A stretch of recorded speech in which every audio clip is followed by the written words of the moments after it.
Muy buenos días. He invitado esta mañana al señor secretario de Agricultura, Francisco Mayorga, para que nos plantee algunas cosas que sé que son del interés de todos ustedes. Francisco, por favor. Gracias, Rubén. Muy buenos días. Quisiera informarles brevemente qué avances ha habido en el trabajo de la Secretaría en estas 3 semanas que tiene un servidor al frente de ella. Ha sido un año complejo desde el punto de vista presupuestal por la controversia que se suscitó entre el Ejecutivo y el Legislativo, pero afortunadamente se han ido dando recursos para la operación de todos los programas y en ese sentido vamos a terminar el año con un presupuesto ejercido normalmente, a cabalidad. Hemos atendido fundamentalmente a las organizaciones del sector social que conforman el CAP. He estado también en Mazatlán, en la Comisión Nacional de Pesca, en reunión con los cooperativistas, con los empresarios privados, con los diputados que conforman la Comisión de Pesca.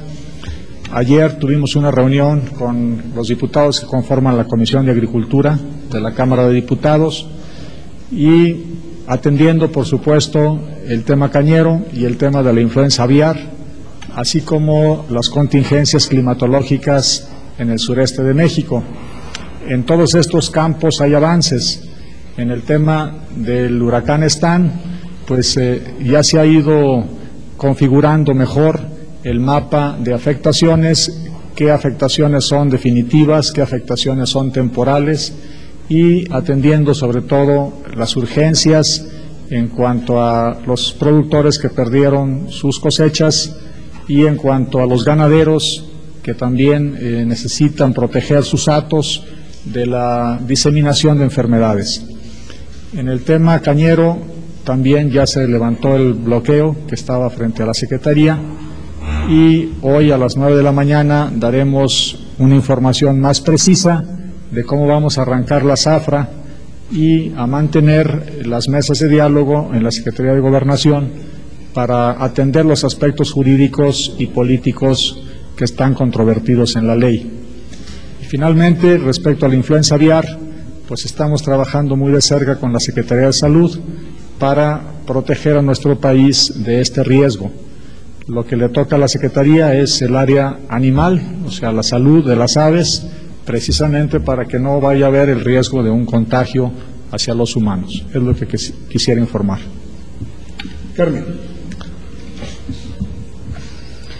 Gracias, buenos días. Bueno, ya nos dice que a las 9 de la mañana nos dará más información sobre este asunto de la zafra y demás, pero sí me gustaría conocer su opinión en el sentido de si existe gobernabilidad, podríamos decir, en el asunto de los cañeros, porque este asunto se ha alargado, hay un emplazamiento, ha habido manifestaciones continuas, toma de las instalaciones y el gobierno todo el tiempo ha estado hablando de que hay diálogo, de que se llama el diálogo, pero parece ser que ese diálogo realmente no se ha dado. Entonces sí me gustaría saber si realmente las negociaciones están fluyendo, si hay un avance real y si podemos prever que este asunto ya se diluya. Sí hay avances reales.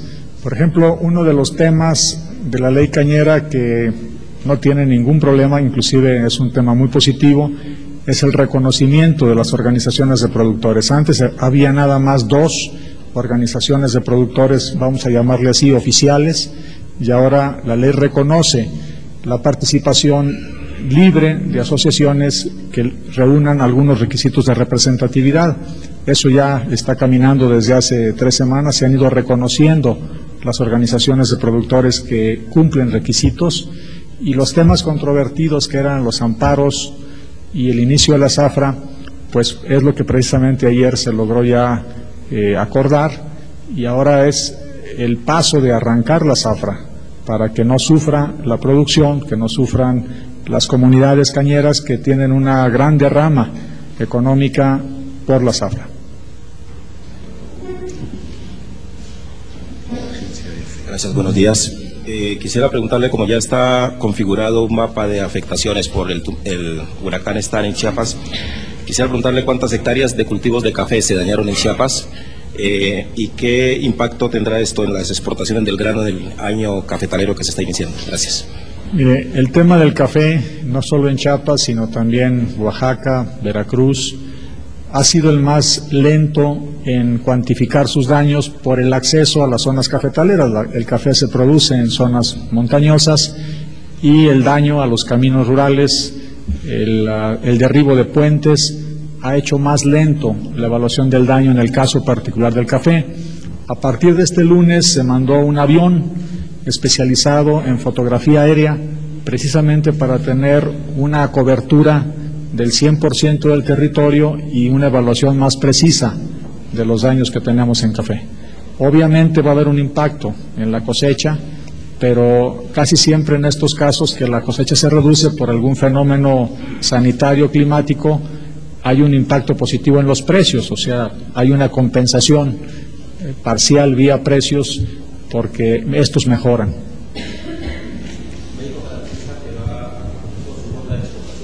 ¿En el año cafetalero? Sí, no hay problema.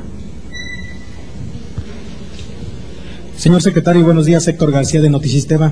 Para hacerle dos preguntas. Una, a raíz del cierre de las fronteras de nuestro país a la importación de pollo, si no es de todos los países, sí de algunos donde se ha detectado, se sospecha que está la influenza aviar, somos autosuficientes en la producción de carne de ave.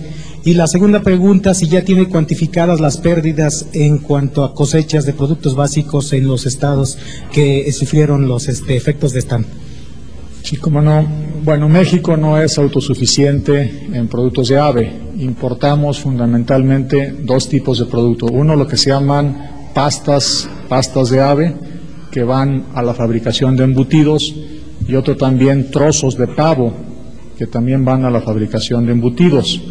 Esos se importan primordialmente de Estados Unidos y Canadá, países con los que no hay ningún problema en el término de la influenza aviar, pero se está vigilando en puertos y fronteras la introducción, vamos a decir, hormiga, de viajeros que vengan de esos países donde ya se detectó la enfermedad. En lo que respecta a la afectación de cultivos, lo que fundamentalmente está perdido, que ya no tiene posibilidades de recuperación, es maíz, frijol, ajonjolí, soya. En los estados de Oaxaca, Chiapas y Veracruz, aproximadamente estamos hablando en maíz de unas 120,000 hectáreas, de unas 15,000 hectáreas de frijol y cantidades ya menores de cacahuate, ajonjolí y otros cultivos que son muy locales, son muy regionales, vamos a decir.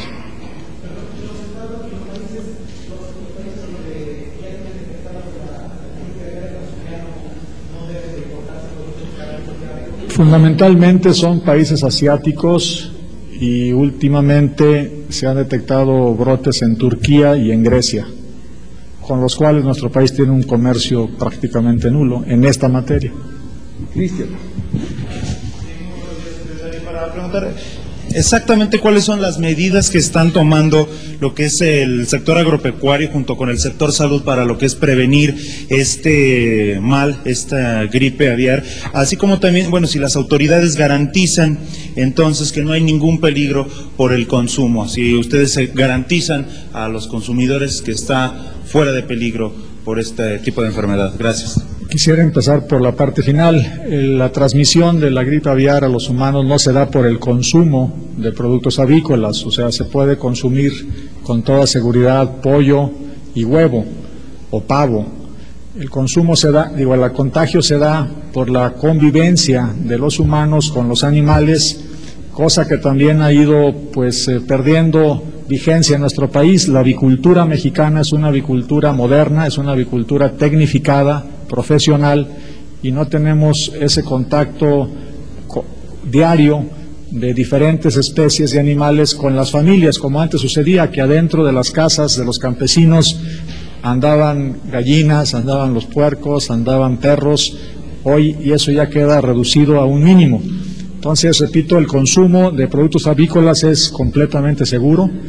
Y en cuanto a las medidas que se están tomando son, como decía, el control en puertos y fronteras para la introducción de productos avícolas de países que puedan tener esta enfermedad, y también al interior de las granjas. Cada granja tiene sus propios esquemas de bioseguridad, desde la higiene de los propios trabajadores, o sea, las personas que están en contacto con las aves pues se bañan todos los días, tienen su ropa de trabajo, y los programas de vacunación y cuidado de la salud de las aves pues ya están perfectamente determinados. Son tecnologías muy extendidas a nivel internacional y nuestro país tiene esas tecnologías ya como algo práctico, vigente. Sí, señor secretario, solamente para precisar, independientemente de la información que nos den a las 9, ¿es un hecho que sí se lleva a cabo la zafra? Sí, porque ayer Daniel Pérez Valdés dijo que no se iba a firmar nada de un convenio porque quedarían los cañeros fuera de la ley. Sí. Sí es un hecho que se lleva la zafra. La zafra empieza, sin ninguna duda. Muy bien, ¿sí firmaron el convenio los cañeros? No hay una firma de un convenio, vamos a decir macro. Vamos a instalar en cada ingenio los comités y ahí se va a dar comienzo a la zafra como está planteado en la ley. Eso es, gracias. Rosaura. De todas las molestias que ha habido últimamente, o que siempre que hay problemas agrarios alrededor, para los ciudadanos, alrededor de la sede de la Secretaría de Agricultura, y en aras de una descentralización, ¿debe o no salir del Distrito Federal la Secretaría de Agricultura? Bueno, quiero decirles que la Secretaría de Agricultura ya ha estado siempre fuera del Distrito Federal. O sea, aquí hay un edificio central, pero si vemos el número de trabajadores que tiene la Secretaría, su inmensa mayoría está fuera. Tenemos una delegación en cada una de las entidades federativas, tenemos gente destacada en puertos y fronteras para aspectos sanitarios, tanto la cuestión de granos y hortalizas como la cuestión de productos animales. Tenemos gente en los campos de investigación, por ejemplo el INIFAB pues tiene campos de investigación diseminados en toda la República.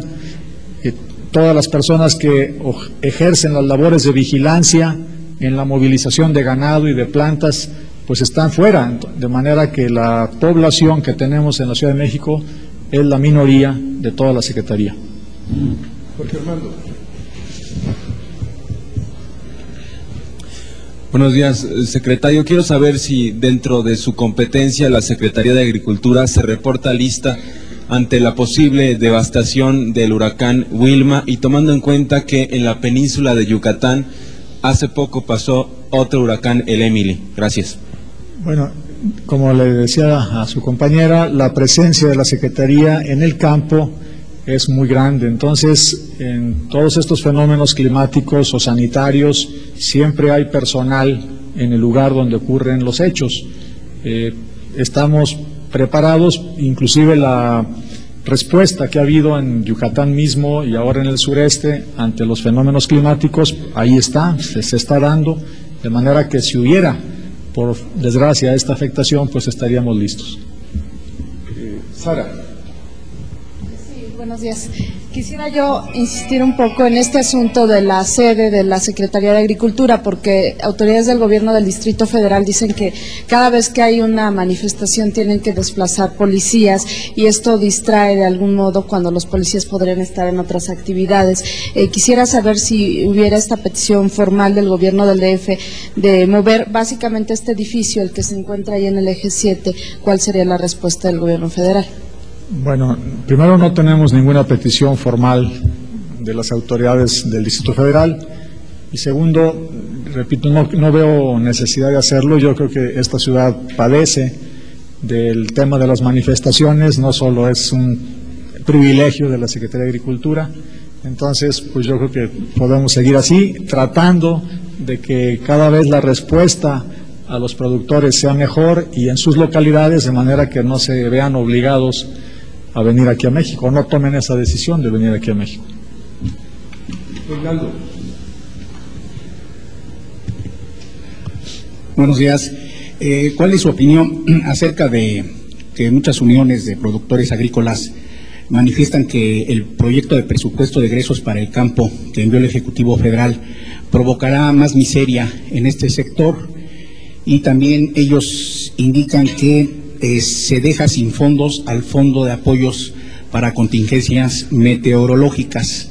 ¿Es verdad esto? Y también ponen en entredicho su papel, ya que ellos manifiestan que no ha actuado de manera eficaz porque o es muy nuevo o tiene la brújula en otro sentido, ya que siempre ha sido intermediario en el mercado de los granos. Gracias. ¿Cómo no? Mire, el tema de presupuesto pues ya tiene una historia en esta administración. Como lo dijo alguna vez el presidente, el Ejecutivo propone y el Legislativo dispone. Yo creo que no se han quedado en ningún momento sin recursos los programas de la Secretaría. No veo ningún problema en el presupuesto 2006. Yo creo que los señores diputados sabrán encontrar una asignación adecuada de recursos para el campo, y la Secretaría no es la única entidad que atiende al campo. O sea, el campo se atiende, se promueve a través de muy distintos canales. Está la Secretaría de Desarrollo Social para todo lo que es la atención a la pobreza, la misma Secretaría de Promoción Económica para fomento de exportaciones y promoción de agroindustrias, está el Instituto Nacional Indigenista para la atención a los grupos indígenas. Entonces, el presupuesto para el campo es algo que rebasa a la Secretaría de Agricultura. Los estados, las entidades federativas, a través de Alianza para el Campo, ponen recursos para atender mejor a sus productores, y actualmente los municipios, a través de un programa de municipalización, están también sumando recursos para la atención de los productores. Entonces, en ese sentido, yo tengo la absoluta tranquilidad de que se llegará a un presupuesto suficiente, y también es importante no solo el monto, sino la forma de administrar el presupuesto. Estamos proponiendo a los productores y a los señores diputados que de parte nuestra ya no va a haber ninguna modificación a las reglas de operación de los programas. O sea, vamos a seguir los programas operándolos con las mismas reglas, porque los cambios continuos de reglas sí nos meten en un problema de retraso de ejercicio. Eso ya está consensado, creemos que se puede lograr, de manera que el día 1 de enero estaríamos ejerciendo presupuesto en lugar de empezar a veces en mayo o en junio o en agosto algunos programas. En lo que respecta a mi actividad personal, bueno, soy empresario industrial, no soy intermediario de granos. Sí, secretario, yo quisiera saber si la Secretaría contempla proteger al país también de esta variación europea de la gripe aviar, que si bien no se considera peligroso para el ser humano, todavía no se encuentra una vacuna. Entonces no sé si tal vez en un futuro también se empiece a vigilar la entrada de personas de estos países. Bueno, mire, nosotros como Secretaría tenemos un laboratorio que se llama Pronavive, Productora Nacional de Biológicos Veterinarios. Es un gran activo de la Secretaría del país, porque precisamente ahí se preparan vacunas a una escala industrial. En caso necesario se desarrollan vacunas específicas, porque en el tema de la influenza aviar los virus van mutando, entonces no se puede tener una vacuna antes de que se dé esa mutación, precisamente para identificar qué cepa es la que está provocando los problemas. Pero el tener ese laboratorio nos da mucha tranquilidad. Ese laboratorio nos ayuda no solo en la influenza aviar, sino en otras campañas que pueden representar peligro para los seres humanos, como la tuberculosis bovina y la brucelosis. Entonces, en ese sentido tenemos la capacidad de respuesta. Hay que coordinarse con la Secretaría de Salud para lo que se refiere a las vacunaciones o a la protección de las personas.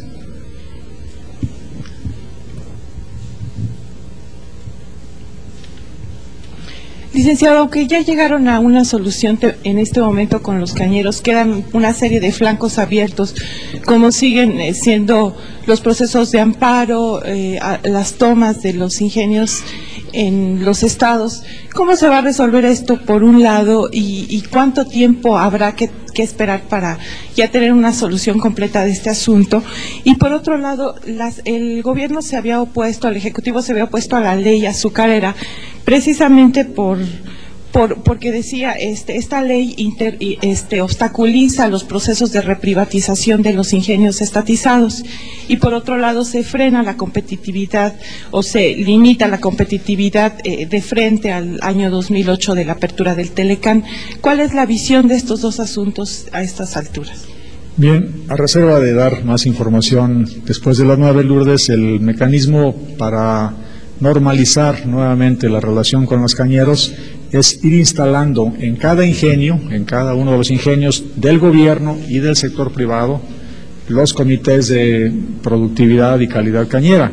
Esos comités, inclusive ya con la representación de otras organizaciones, eso es un punto muy importante, no solo con las dos organizaciones tradicionales, sino con las otras que han ido acreditando su personalidad al amparo de la nueva ley ante la Secretaría.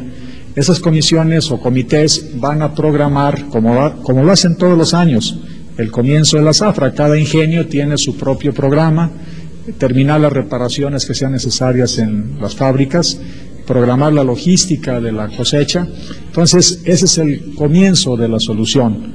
La parte de la ley se sigue discutiendo entre la Secretaría de Gobernación, la Secretaría de Agricultura, algunas comisiones de diputados y de senadores y la industria privada, con el objetivo de llegar a una ley que ya no sea controvertida, que no sea impugnada por nadie, una ley que cobije realmente a todo el sector. Creemos que falta un paso más. El paso más es preparar a la industria cañera para el año 2008, donde tendremos una competencia abierta.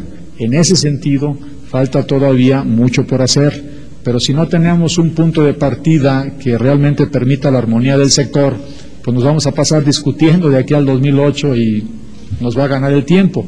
Entonces, el primer paso, arrancar la zafra. Segundo paso, llegar a una ley consensada que nos cobije a todos. Tercer paso, cambios estructurales que nos permitan llegar al 2008 con un sector cañero competitivo. Ivonne. Si hay un estimado de los productores afectados por stand, es el número, y cuáles son las medidas concretas de ayuda, si habría ya un monto destinado y mecanismos establecidos para levantar padrones de personas perjudicadas y de reembolso, de apoyo. Sí, mire, el número de productores también es algo complejo, porque un productor puede producir diferentes cultivos o puede tener ganado y puede ser agricultor, que es el caso más frecuente en el centro y el sur del país. Sin embargo, también tenemos ya varias bases de datos muy confiables. La primera es la de Procampo. Es una base de datos que tiene ya más de 10 años trabajando, muy depurada, que se renueva cada año. Entonces, pues eso nos permite conocer, ahora sí que con nombre y apellido, a cada productor y saber qué tenía cultivado en el momento de la desgracia. Por otro lado, tenemos el PROGAN, que también es un padrón de ganaderos que existe dentro de la Secretaría. Tenemos un padrón cafetalero que también se empezó a levantar desde el inicio de esta administración, muy exacto, donde inclusive por sistemas satelitales se tiene localizado el predio y el número de plantas de café que cada productor tiene. Ese padrón está también bastante depurado y nos va a ser muy útil para esa respuesta que usted dice. Además está lo que les decía de este avión especializado del INIFAB para hacer fotografía aérea que nos permita pues precisar las áreas más afectadas y atenderlas en forma prioritaria. También enviamos desde la semana pasada un helicóptero de la Secretaría que nos solicitó el Protección Civil para llevar brigadas de personal a las zonas más inaccesibles, por ejemplo, para ver café o para ver el tema de ganadería. Es lo que le pudiera contestar. De dinero tenemos ahorita pendientes de aplicar en Oaxaca, Veracruz y Chiapas aproximadamente 2.200 millones de pesos de la Alianza para el Campo, que se van a agilizar esos recursos, o sea, se van a simplificar trámites para poderlos bajar, como decimos acá entre nosotros, más rápido. Y también están los fondos especiales de atención a contingencias climáticas, como el FAPRAC, que tiene atrás de él esquemas de seguros internacionales que ya están disponibles, y la idea del señor presidente es ir también permeando la cultura de la prevención a través de estos esquemas de seguros para que la afectación sea menor tanto a los productores como al erario, como a las finanzas públicas. Sí. Gracias, buenos días. Dos preguntas, secretario. La primera, ni siquiera nos podría dar, no tiene una cuantificación parcial de los daños provocados por Stan. Hay áreas inaccesibles, se puede entender, pero hay áreas que ya deben tener contabilizadas. Sí. ¿Nos podrían dar esos datos como avance, primer punto? Y segundo punto, una mera curiosidad. Hablaba usted de que en el 2008 ya va a haber plena competencia en materia azucarera, si mal no entendí. Así es. ¿Las movilizaciones de los cañeros pueden tomarse como un entorpecimiento para que político o de cualquier índole que usted le quiera calificar, pero entorpecimiento al fin, para poder alcanzar ese nivel de competitividad que le hace falta al país para llegar a esa etapa? Bien, mire, de la primera pregunta de las superficies que tenemos de cultivos, vamos a decir cultivos comerciales, sí se tienen las cifras. Estamos hablando en Chiapas de unas 100,000 hectáreas, en Veracruz de 60,000 y en Oaxaca de 27,000, donde comentaba la gran mayoría de esas superficies son cultivos que les llamamos anuales, o sea, que son de un ciclo corto, como maíz, frijol, cacahuate, ajonjolí, soya.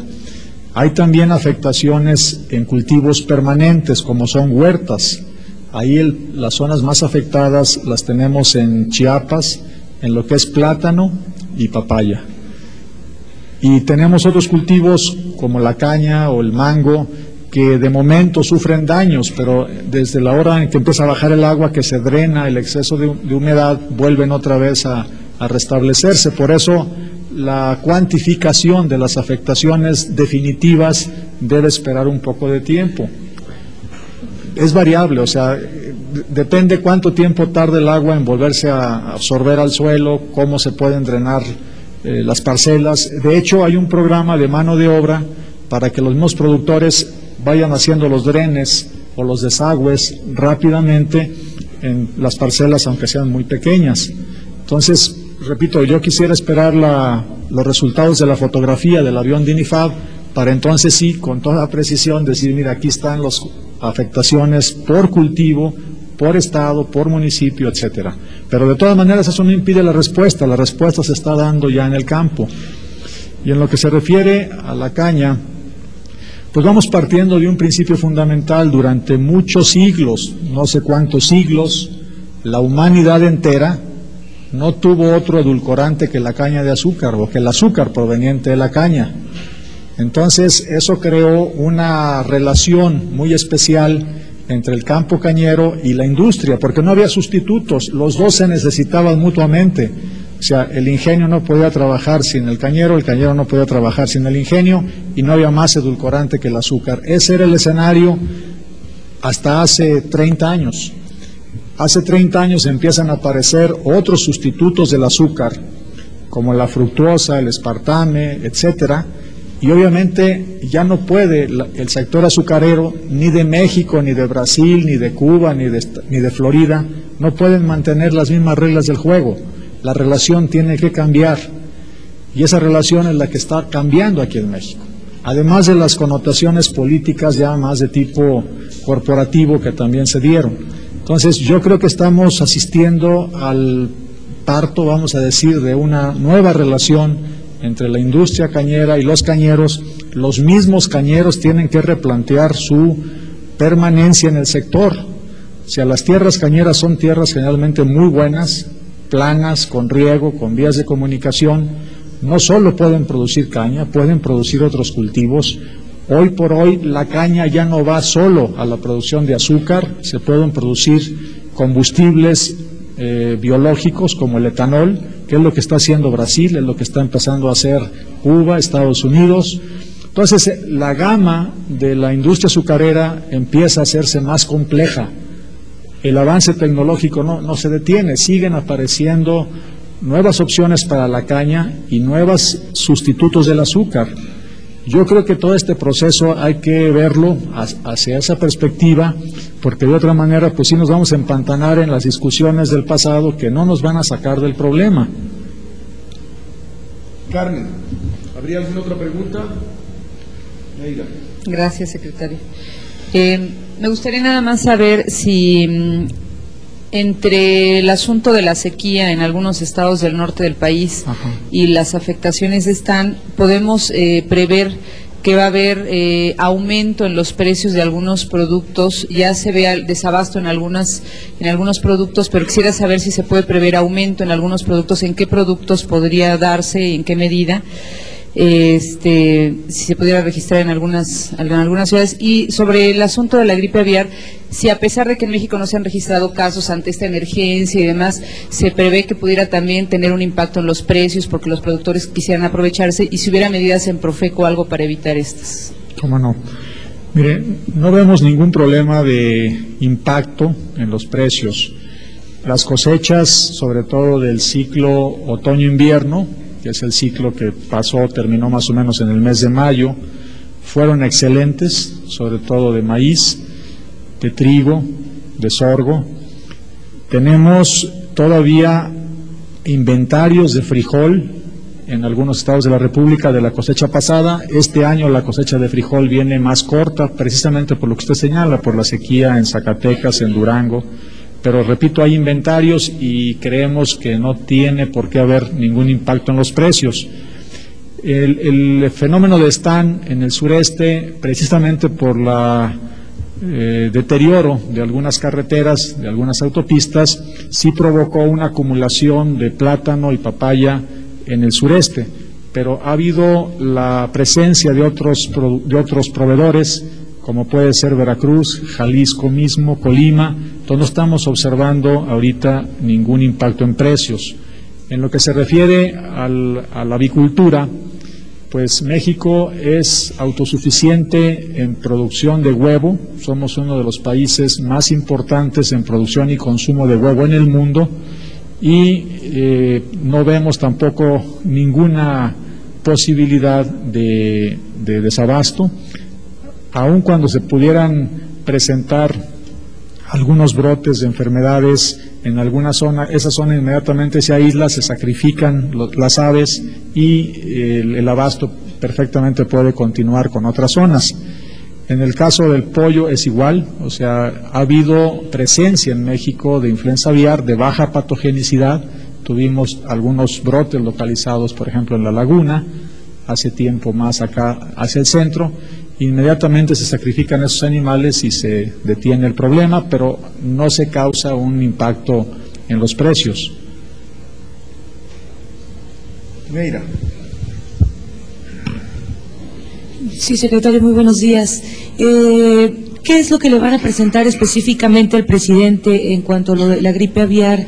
¿A qué hora va a ser esta reunión? Si ya se presentó, dice usted que en la Laguna, el caso de gripe aviar en algún grado, pues qué contingencias debe tener, porque también la gente que está, las personas, los seres humanos que están en contacto con este tipo de mal, pues resultan ser portadores de esta manera. ¿Y por qué hasta este momento se sube a una reunión de seguridad nacional cuando a nivel mundial tiene verdaderamente meses que se está tocando este tema? ¿Y a dónde va a hablar a las 9 de la mañana a la cual nos remite? Bien, la reunión para el tema de la influenza aviar va a ser aquí el día de hoy, no conozco exactamente la hora. El tema, bueno, ya lo hemos comentado a lo largo de esta reunión, el tema de la influenza aviar, pues se está trabajando hasta ahora porque ha venido avanzando la epidemia del oriente lejano, vamos a decir de China, hacia Europa. Entonces está avanzando hacia Europa y entonces el riesgo de que pueda entrar a América pues sube. Por eso se está teniendo la respuesta hasta ahora. Y bueno, ya lo habíamos comentado, qué medidas se están tomando: el control de puertos y fronteras, el tema de la movilización de los productos avícolas dentro del territorio nacional, de zonas que han padecido algún brote de influenza aviar de baja patogenicidad a otras que nunca han tenido el problema, pues todo eso no existe, ese comercio está restringido para bajar todavía más el riesgo. Fundamentalmente eso es lo que nos comenta. Bueno, nos vamos a reunir en la Secretaría de Agricultura, en las oficinas normales de la Secretaría de Agricultura, no en las alternas, y ahí se va a terminar de perfeccionar el acuerdo para el arranque de la zafra, y una vez que esté ya la logística bien determinada con los productores y la industria, se les darán a conocer los detalles.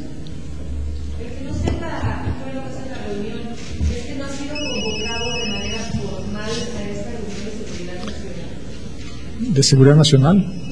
Perdón. Ah, ok. Sí. Yo ahorita digo la hora. Pero no ha sido convocado todavía. No, sí. Porque no sabe usted la hora, ¿verdad? Sí ha sido convocado y no tiene por qué tener de memoria toda la agenda en este momento, no me parece. ¿Alguien más la pregunta? ¿Alguna pregunta? ¿Alguien más? ¿No? Gracias, Francisco. Gracias. Gracias.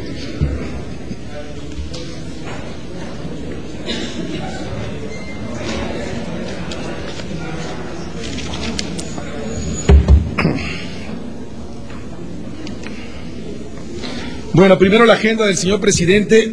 Hoy a las 9 de la mañana, en el Panteón Civil de Dolores, el presidente participará en el homenaje que se rinde al ingeniero Bernardo Quintana Arrioja. Sus restos descansarán a partir de ahora en la rotonda de las personas ilustres, en reconocimiento a su labor como un gran impulsor de la ingeniería civil mexicana y promotor de proyectos de infraestructura determinantes para el desarrollo de nuestro país. A las 10 de la mañana, el primer mandatario encabezará en el Salón Adolfo López Mateos la sesión extraordinaria de la Junta de Gobierno de la Comisión Nacional para el Desarrollo de los Pueblos Indígenas.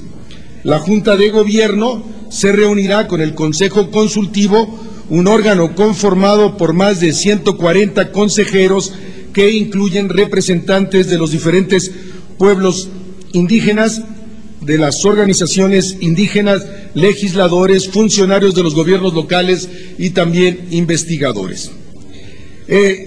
Al término de este evento, a las 11 de la mañana, el presidente se reúne con Michel Greenwood, presidente de una importante firma financiera. A las 11:30, el primer mandatario se reúne con el Gabinete de Desarrollo Social y a las 12:30 con el de Seguridad, donde el secretario de Salud, Julio Frenk, planteará el tema de la gripe aviar y también dará cuenta de las medidas que se han tomado en México como parte del cerco epidemiológico contra esta enfermedad. A las 14 horas, el presidente tendrá una reunión de trabajo con el titular de la Secretaría de la Función Pública, Eduardo Romero. A las 14:30 participa en la comida de la 88 aniversario de la Confederación de Cámaras Nacionales de Comercio, Servicios y Turismo, Concanaco Servitur, que se lleva a cabo en el Salón Adolfo López Mateos. A las 5 de la tarde, el presidente concede una entrevista al periodista Oscar Mario Beteta. A las 5:30, el presidente tiene un encuentro con Arturo Elías, presidente y director general de una importante empresa armadora de automóviles, y después tiene una reunión de trabajo con el director del Instituto del Infonavit, con Víctor Borrás, y después tiene una serie tiene una reunión con miembros de su staff. Esa es la agenda del señor presidente para el día de hoy. En relación al huracán, solo comentar, es un tema que ustedes manejan muy bien, solo comentar que en el reporte de esta mañana, a las 7 de la mañana, con el Sistema Nacional de Protección Civil, con Carmen Segura, me informaba que de acuerdo al Servicio Meteorológico Nacional, la trayectoria actual del huracán Vilma haría, de seguir sobre la misma, haría impacto directo sobre la isla de Cozumel hacia las 8 de la mañana del viernes, y si no desvía la trayectoria como parte de este impacto, una hora y media después, estaría tocando costas de Quintana Roo, en el frente comprendido entre Playa del Carmen, municipio de Solidaridad, y Cancún, municipio de Benito Juárez, en ese tramo, y lo que se prevé en la ruta, con el pronóstico que se ha hecho, es que en ese momento se desviaría e iría hacia Isla Mujeres, daría una vuelta, iría hacia Isla Mujeres y ya saldría del territorio nacional. A mediodía de hoy a lo largo de toda la costa de Quintana Roo con carácter de tormenta tropical, aunque es un huracán, pero en ese momento con carácter de tormenta tropical. Hacia las mediodía de hoy, pues estará ya en la costa mexicana, lloviendo con mucha intensidad. Y en este momento ya el estado de Quintana Roo está en alerta roja, el estado de Yucatán está en alerta naranja. Y el Sistema Nacional de Protección Civil informa que todo el programa de medidas preventivas que forman parte del sistema están en operación en toda la zona posible de ser afectada por el huracán. El señor presidente se ha mantenido en contacto permanente y ha estado siendo informado de la evolución de este meteoro y la posible ingreso a territorio nacional. ¿Alguna pregunta, Cristian? Buen día. Para saber si en las próximas horas tiene el presidente Vicente Fox contemplado acudir a la zona o, no sé, crear tal vez algún nuevo grupo, alguna comisión para atender lo que es toda esta problemática que se pudiera generar por Vilma. Asimismo, otra pregunta en otro orden de ideas, ¿qué opina la presidencia sobre esta miscelánea fiscal que se aprobará? Tenemos entendido, creo, el día de hoy. Y finalmente, yo quisiera saber cómo está la salud del presidente de la República.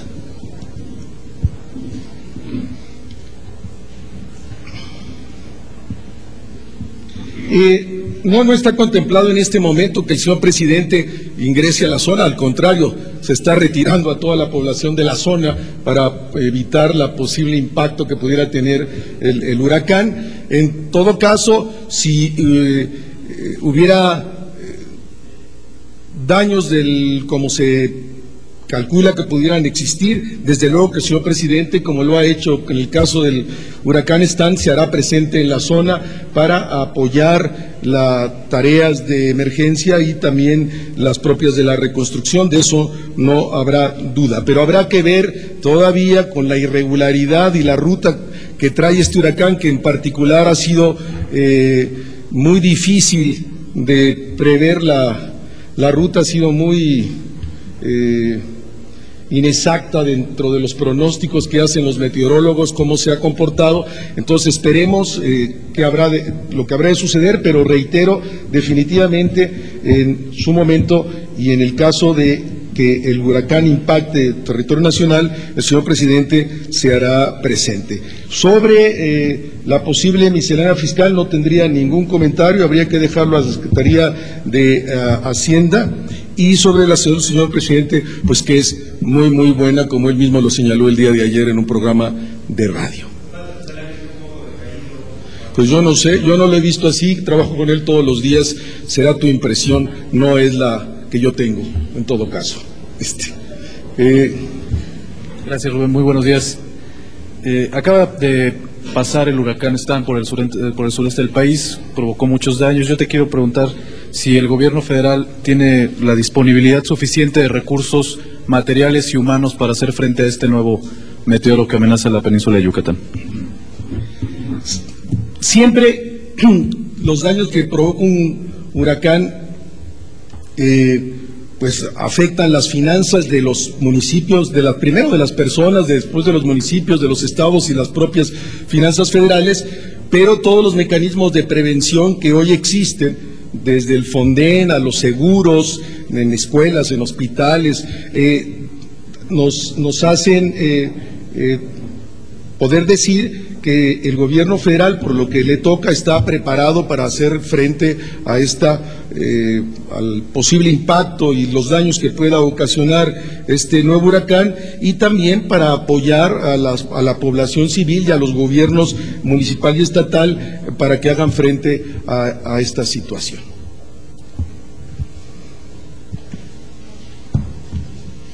Hola, buenos días, Rubén. Dos preguntas. En primer lugar, me gustaría saber cómo va el desalojo en la zona de Quintana Roo, porque hoy todavía en la mañana escuchaba que trabajadores de la construcción en Cancún no han sido desalojados, alrededor de 5,000 personas. Y en segundo lugar, me gustaría saber si no se está sobreexponiendo al presidente en vista de que tiene varias actividades durante el día e incluso pasa de la gira de la cumbre de Iberoamericana a Tapachula. Y te pregunto esto porque el gobierno federal ha insistido que el poder, la fortaleza del gobierno no está en los hombres, sino en las instituciones. ¿No se ha contemplado declinar alguna de las responsabilidades del presidente? Y por otro lado, si esta sobreexposición del presidente no se podría interpretar en un año electoral como una forma de incidir en el proceso. Sí, con la segunda. De ninguna manera hay una sobreposición del presidente, está en su agenda normal de trabajo y en todo caso la salud del presidente da para eso y para muchísimo más. Y segundo, de acuerdo a la información que tengo directamente de la responsable del Sistema Nacional de Protección Civil, se están operando todos los programas de evacuación y estamos absolutamente en tiempo. Ivonne. En Los Pinos, en tu oficina de comunicación, una evaluación política del fenómeno ocurrido ayer, de este rumor que se siembra, que no se puede atajar. Y es cierto, de acuerdo con los reportes que ustedes tienen, que la caída de la bolsa tuvo que ver con ese rumor. Ya alguna vez el senador panista, un senador panista, Javier Corral, ha señalado que el presidente Fox es rehén de los medios, particularmente de las televisoras en este país, y pareciera ser que la forma en que reaccionaron ustedes ayer confirmaría esta interpretación. La caída de la bolsa, que se dio en el marco de lo que se ha ocurrido en los últimos días, fue mucho antes de que corriera el rumor. En ese sentido no hacemos ninguna asociación. Les pediría a ustedes nada más que identificaran las horas y no hay ninguna relación. El que lo sostenga es un irresponsable simplemente. En segundo lugar, en los últimos años la sociedad mexicana ha dado pasos muy importantes para la consolidación de la democracia. El fortalecimiento de las instituciones y el ejercicio pleno de los derechos de los ciudadanos. Este gobierno ha sido especialmente cuidadoso del respeto a la libertad de expresión y de brindar la mayor transparencia en el uso de la información que tiene que ver con el trabajo de las instituciones públicas y de quienes tienen la responsabilidad de dirigirlas. Estamos convencidos de que la objetividad en el manejo de la información es un componente fundamental en la consolidación de nuestra democracia. El México democrático de hoy exige que todos los actores políticos, incluidos los medios de comunicación, actuemos con ética y con responsabilidad. El periodismo que se alimenta del rumor, que no corrobora la veracidad de la información, daña al periodismo, daña a la sociedad y daña a las instituciones de la República. La Presidencia hace un exhorto a todos los medios para que demuestren su compromiso con la nueva cultura democrática y que se conduzcan con una práctica basada en la veracidad, la ética y la seriedad en la emisión de su información. Sara. Sí, bueno, dos cosas. Por un lado, saber si se hará una investigación por parte de la Presidencia por este asunto del rumor, porque finalmente es muy delicado el que hayan dicho que tenía un infarto el presidente. Y también, por otro lado, dices que debe de haber objetividad en los medios, pero ayer, hasta donde yo entiendo, este asunto del infarto no había salido en ningún medio hasta que tú fuiste a la sala de prensa. Entonces no fue el mismo manejo de la Presidencia de la República lo que provocó que creciera este rumor que finalmente no había trascendido y finalmente se hiciera una nota de un rumor que no estaba en los medios, que no se estaba manejando todavía, porque, bueno, era falso evidentemente y no había más información, ¿no? No habremos de hacer una investigación, solo otra vez reiterar nuestra invitación a la seriedad por parte de los medios de comunicación. ¿Alguna pregunta más? Reinaldo. Sí, buenos días. En el sentido de las declaraciones del vocero del PRI, Eduardo Andrade, sobre que el presidente Vicente Fox actúa en contra del sistema de partidos por ver con simpatía una posible candidatura de Jorge Castañeda. Gracias. Sobre como ya lo hemos insistido y lo vuelvo a reiterar, la Presidencia de la República no va a participar en las estrategias electorales de los partidos. No tengo ningún comentario al respecto. Nos vemos mañana. Mil gracias. Buen día.